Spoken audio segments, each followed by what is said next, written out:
मेरा नाम योगेंद्र है। मैं वाराणसी का रहने वाला हूँ। वैसे तो मेरा बिजनेस कपड़े का है, पर कहते हैं ना, बिजनेस बढ़े तभी तो पैसे बढ़ते हैं। तो मैंने भी नया काम डाला, गेहूं की आढ़त। अब गेहूं का नाम आएगा, वहाँ पंजाब का नाम तो पहले ही आता है। मुझे भी पंजाब के जालंधर के आदमपुर सिटी में जाके गेहूं के बहुत अच्छे दाम मिल जाते थे। तो मैंने भी जालंधर से आदमपुर में आना जाना शुरू कर दिया। वैसे तो ट्रेन हरदम पंजाब के जालंधर स्टेशन पे 10 बजे सुबह तक पहुंचा देती थी, और कभी कभार अगर लेट होता था तो ज़्यादा से ज़्यादा दोपहर के 12 बजे तक पहुंचा देती थी। पर एक दिन मेरी ट्रेन पूरी 12 घंटे लेट हो गई, जिससे वो सुबह के 10 बजे की जगह रात को 10 बजे जालंधर स्टेशन पहुंची। टिकट कलेक्टर से पूछने पे पता चला कि इसी ट्रैक पे 4 स्टेशन आगे कोई ट्रेन का एक्सीडेंट हुआ है। क्योंकि वो महीना नवंबर का भी था, कोहरे के कारण ट्रेन का एक्सीडेंट होना स्वाभाविक बात थी। अब 10 बजे रात को स्टेशन पर उतरने के बाद मैं जल्दी से बस स्टेशन पहुंचा और आदमपुर जाने वाली बस के बारे में पता करने लगा। पता किया तो पता चला, ओ बॉस, काहे तो मैं लकी हूँ या नहीं, एक लास्ट आदमपुर जाने वाली बस मिल ही गई। पर मुझे क्या पता था, ये सफ़र मेरी ज़िंदगी की काली याद बन के रह जाएगा। मैं उस काली रात को कभी भूल नहीं सकता। शायद कहीं ना कहीं भोले बाबा ने मुझे वहाँ से बचा लिया, या कहें मेरे अच्छे कर्म ने मुझे बचाया। वो रात का टाइम था, तो जालंधर से आदमपुर जाने की सवारी भी बहुत कम थी। लगभग बस खाली ही जाती थी। रात का समय और खाली बस। बस मैंने लपक के पीछे की सीट पकड़ ली और मन ही मन मनाने लगा, ज़्यादा सवारी ना आए तो आराम से सोते हुए पहुंचूंगा। यार, हुआ भी ऐसे ही। मुश्किल से 3 लोग भी नहीं होंगे बस में। खैर, बस चल पड़ी और मैं खुशी से पीछे पैर फैलाए लेट गया। अभी बस मुश्किल से 3 किलोमीटर ही चली होगी, अचानक से बस रुक गई। उचक के मैंने देखा तो एक जवान आदमी और उसके पीछे एक बुढ़ा आदमी, जो सर पे कंबल ओढ़े बस में चढ़ा। पहले तो जवान आदमी ने कलेक्टर से टिकट कटवाया, फिर सबसे अजीब बात हुई, वो बुढ़ा आदमी जैसे किसी की नज़र में ही ना हो। कंडक्टर ने झट से गेट बंद कर लिया और बस को चलने के लिए बोला। वो बुढ़ा आदमी धीरे धीरे बस के जीने में चढ़ा और वहीं कंडक्टर की सीट के पास खड़ा हो गया। बॉस, सबसे ताज्जुब की बात यह थी कि चलती बस में सीधा खड़ा रहना मानो पतली रस्सी पे सीधे चलने जैसा होता है। पर ताज्जुब की बात तो ये थी कि वो आदमी हिला डुला तक नहीं। मैं बड़े गौर से उस आदमी का चेहरा देखता रहा। क्या बोलें, बड़ा अजीब सा लगा मुझे। एक तो शरीर पे काला कंबल ढके हुए और बस सफ़ेद गंदी सी धोती और काला कंबल। बस मैं उसका चेहरा देखने की कोशिश करता रहा। यार, एक तो ऊपर से लाइट कम थी और वो इंसान भी काला।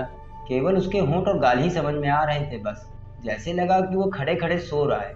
खैर, जो भी हो, मैं उसे देखने की कोशिश कर रहा था। खैर, मैंने मन में सोचा, क्या यार, मैं भी कहाँ फंस गया। जाने दो यार, हमें क्या करना। एक से एक बेवकूफ़ आते हैं। एक तो बस खाली पड़ी है, ऊपर से पागल इंसान खड़े खड़े सो रहा है। पर मुझे क्या मालूम था, वो पागल नहीं था, जिसका पता मुझे बहुत जल्द ही चल गया। मैं अपनी सीट पर फिर से लेट हो गया और सोने की कोशिश करने लगा।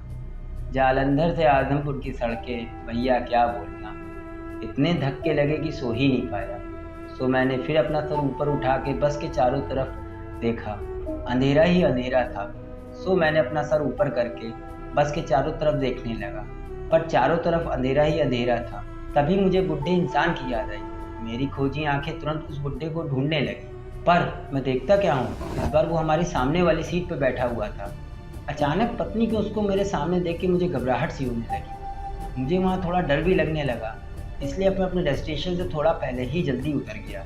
बस से तो मैं जल्दी उतर गया, पर मैं ये सोच रहा था कि अब करीब 10 किलोमीटर पैदल चलना पड़ेगा। कहते हैं ना कि डर एक ऐसी भावना है जो बड़े बड़ों से बेवकूफ़ी के काम करा लेती है। आज कुछ ऐसा मेरे साथ ही हुआ था। तभी मुझे मेरे पीछे किसी चलने की आहट सुनाई। सच कहूँ तो मुझे पीछे मुड़ के देखने की हिम्मत भी नहीं हुई, पर मैंने थोड़ा हिम्मत जुटा के पीछे मुड़ के देखा। ये पल मेरे लिए सबसे भयानक था। पीछे देखते ही मेरी रूह कांप गई। मेरे पीछे वही बुढ़ा इंसान बहुत धीरे धीरे चल रहा था, और इस बार इतना धीरे चल रहा था कि उसका चेहरा भी मुझे साफ दिख रहा था। उसके चेहरे पर एक शैतानी सी हंसी थी और एक बिल्कुल मनहूसियत सी थी। उसकी आंखों की पुतलियों की जगह काला सुर्ख अंधेरा था, घना काला अंधेरा। ये सब देखने के बाद मेरी तो जान ही सूख गई और हालत इतनी ख़राब हो गई कि सर्दी में भी मुझे पसीने आने लगे। अब मैं अपने कदम बहुत तेज़ी से बढ़ाने लगा, पर हैरान की बात यह थी कि वो बुढ़ा भी इंसान भी मेरे ही इतनी तेज़ी चलने लगा। मैं मन ही मन अपने भगवान भोलेनाथ को याद करने लगा। करीब 5 मीटर चल रहा होऊंगा कि मुझे किसी की गाड़ी की लाइट दिखाई दी। मैंने तुरंत पीछे मुड़ के देखा तो एक दूर से ट्रक आता हुआ दिखाई दिया। तुरंत मैंने ट्रक वाले को रुकने का हाथ दिया और सच कहूँ बॉस, मैं तो लगभग सड़क के बीच में आके ही उसको हाथ देने लगा। ट्रक के पास के आने के बाद ट्रक रुका और पंजाबी में बोला, काहे भैया, काहे इतने बेचैन हो रहे हो? ट्रक रुकवा रहे हो, कहाँ जाना है तुम? मैंने ट्रक वाले से कहा, अरे भैया, मुझे आदमपुर जाना है। इस पर ट्रक वाले ने बोला, आदमपुर तो भैया मैं भी जा रहा हूँ, पर क्या हुआ भैया, इतने बेचैन काहे हो तुम? मैंने बोला, अरे भैया बस अगर हमें भी ले चलो। और मैं जल्दी से ट्रक पर चढ़ गया। ट्रक धीरे धीरे आगे बढ़ने लगा। मैंने हिम्मत करके ट्रक में पीछे से खिड़की पे झांक के देखा। उस पल भी मेरी रूह बिल्कुल कांप सी गई। देखा वो बुढ़ा आदमी एक टक मेरे ट्रक को ही देख रहा है। मेरी समझ में नहीं आया मैं क्या कहूँ। उस वक्त का पल मेरी ज़िंदगी में हरदम मुझे याद रहेगा। उसका खड़े खड़े मेरे ट्रक की तरफ घूरना, वो पल बहुत ही भयानक था। मेरे को एक टक पीछे देखते हुए ट्रक वाले ने फिर से बोला, अरे भैया क्या हो गया, काहे बार बार पीछे देख रहे हैं? इस बात सुनकर मैंने एक ही सांस में उसको सारी कहानी बता दी। पूरी बात सुनने के बाद ट्रक वाले ने एक लंबी सांस ली और बोला, भैया सुना तो मैंने यहाँ पे भी है कि कोई बुढ़े की आत्मा भटकती है। काफ़ी साल पहले उसका शायद एक बस से एक्सीडेंट में मौत हो गई थी, ऐसा ही कुछ हुआ था शायद। ये सब सुनने के बाद मैंने सबसे पहले भोले बाबा का लाख लाख शुक्र अदा किया और बोला कि आज आप ही के कारण ये ट्रक वाला मेरे को बचाने आ गया। मैंने ट्रक वाले से बोला, भैया आज तुम ना आए होते तो शायद मेरे भी साथ भी कुछ अनहोनी होने वाली। खैर ट्रक वाले ने मुझे सही सलामत आदमपुर पे उतार दिया और बोला, लौटते में रात को मत जाना, दिन में ही जाना। आज भी वो काली रात मुझे बहुत डराती है। मैं कभी भी अकेले में, अब सही बताऊं तो, सफ़र नहीं कर सकता। कौन था वो बुढ़ा आदमी, क्यों मेरे पीछे पड़ा था? आज तक ये अनसुलझा सवाल मेरी ज़िंदगी में अनसुलझा ही रह गया। ये थी मेरे दोस्त योगेश की कहानी। आपको कैसी लगी कमेंट्स में ज़रूर बताएं और चैनल को सब्सक्राइब ज़रूर से करें और अपने दोस्तों में शेयर भी ज़रूर से करें। और भी हॉरर स्टोरी सुनने के लिए हमारे चैनल के दूसरे वीडियोस पे विज़िट करें। थैंक्स।